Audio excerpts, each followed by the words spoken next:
വലിയ സങ്കടമാണ്. നമ്മുടെ നാട്ടിന് വലിയ സംഭാവനകൾ നടത്താൻ ശേഷിയുള്ള ആളുകൾ ജീവിതത്തിൽ വലിയ പ്രതിസന്ധിയൊക്കെ തന്നെ, പക്ഷേ പരിഹരിക്കാൻ പറ്റാത്തൊരു പ്രശ്നമില്ലല്ലോ. ആയിരക്കണക്കിന് ആളുകൾക്ക് തൊഴിൽ നൽകാൻ ശേഷിയുള്ള സംരംഭകരെ നമ്മുടെ നാടിന് ആവശ്യമാണ്. എനിക്ക് വലിയ സ്വപ്നങ്ങളുമായി പോകുന്ന മനുഷ്യരോട് പറയാനുള്ളത് ഇതാണ്: സ്വപ്നങ്ങളുടെ പുറകെ പോകുന്നതിന് മുമ്പ് ആദ്യം ഉണ്ടാക്കേണ്ടത് മാനസികമായ കരുത്താണ്. കാരണം ജീവിതം എന്ന് പറഞ്ഞാൽ അത് പ്രവചനാതീതമാണ്. എന്താണ് സംഭവിക്കാൻ next time we don't know. ഇന്നിപ്പോൾ അതാ ദുബായിൽ, അവിടെ ഇപ്പോൾ പശ്ചിമേഷ്യയിലെ പ്രശ്നങ്ങളൊക്കെ ഒരുപക്ഷെ നമ്മളൊന്നും ഒരിക്കലും പ്രതീക്ഷിക്കാത്ത രീതിയിലേക്ക് കാര്യങ്ങൾ കൊണ്ടുപോയിരിക്കും. അല്ലെങ്കിൽ കൊറോണ പോലത്തെ കാര്യങ്ങൾ. This is unpredictable. ഇതൊരു ഞാണിന്മേൽ കളിയാണ്. ഇവിടെ പ്രതിസന്ധികൾ, പ്രശ്നങ്ങൾ വരുമ്പോൾ അതിനെ ചങ്കൂറ്റത്തോടെ നേരിട്ട് കഴിഞ്ഞാൽ അതുകൊണ്ട് നമുക്ക് കരുത്തേ ഉണ്ടാകൂ. സോ വലിയ സ്വപ്നങ്ങൾക്ക് വേണ്ടി പോകുന്ന ബിസിനസ്സുകാരോട്, പ്രത്യേകിച്ച് നമ്മുടെ നാട് വലിയ വളർച്ചയ്ക്ക് സാക്ഷ്യം വഹിക്കാൻ പോകുന്നതിൻ്റെ ഒരു സാഹചര്യം ഇപ്പോൾ നിലവിലുണ്ട്. വലിയ വലിയ ലക്ഷ്യങ്ങളും വെച്ച് പോയിക്കൊണ്ടിരിക്കുക.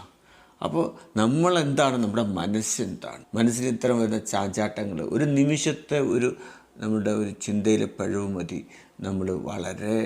നമ്മുടെ ജീവിതത്തെ തന്നെ ബാധിക്കുന്ന തീരുമാനങ്ങൾ എടുക്കാൻ.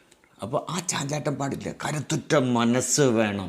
മരണത്തെപ്പോലും വെല്ലുവിളിക്കാനുള്ള, ഭയമുള്ള കാര്യങ്ങളിലേക്ക് എടുത്തു ചാടാനുള്ള മാനസികമായ കരുത്ത് നമ്മൾ ഉണ്ടാക്കിയതിന് ശേഷം മാത്രമേ വലിയ ഉത്തരവാദിത്തങ്ങളിലേക്ക് നമ്മൾ ഇറങ്ങാൻ പാടുള്ളൂ. അല്ലാതെ ചെയ്തു കഴിഞ്ഞാൽ ഇതാണ് വി ഡോണ്ട് നോ. നമുക്കിപ്പോൾ കപ്പൽ ജോയി, കേരളത്തിലെ ഏറ്റവും വലിയ വീടുണ്ടാക്കി അദ്ദേഹത്തെക്കുറിച്ച് അറിയാം. കഫേയുടെ സ്റ്റാർബക്സിനെ വരെ കിടപിടിക്കുന്ന രീതിയിലുള്ള കോഫി ഷോപ്പ് ശൃംഖല ഇന്ത്യയിൽ ആരംഭിച്ച ഇപ്പോൾ ദ കോൺഫറൻസ് ഗ്രൂപ്പ് ചെയർമാൻ.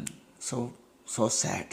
കേൾക്കുമ്പോൾ വലിയ സ്വപ്നങ്ങളിൽ എത്തിപ്പിടിക്കാൻ ആഗ്രഹിക്കുന്ന മനുഷ്യന്മാർക്ക് അവരുടെ ആ യാത്രയിൽ മുന്നോട്ട് പോകാനുള്ള ഒരു മനോബലം, ത്രാണി, ഇതെല്ലാം ഒരു സംശയത്തിൻ്റെ മുന്നിൽ നിൽക്കുന്ന ഒരു സാഹചര്യം.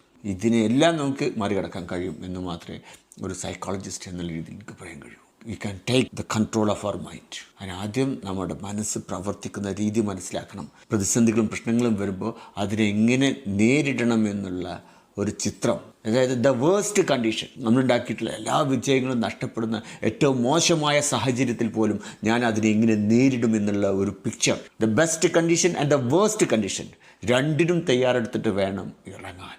അല്ലെങ്കിൽ നമ്മുടെ ജീവൻ പോലും അപകടപ്പെടുത്തേക്കാവുന്ന വലിയ പ്രശ്നങ്ങളിലേക്കായിരിക്കും നമ്മുടെ മനസ്സിനെ നമ്മൾ തള്ളിവിടുന്നത്.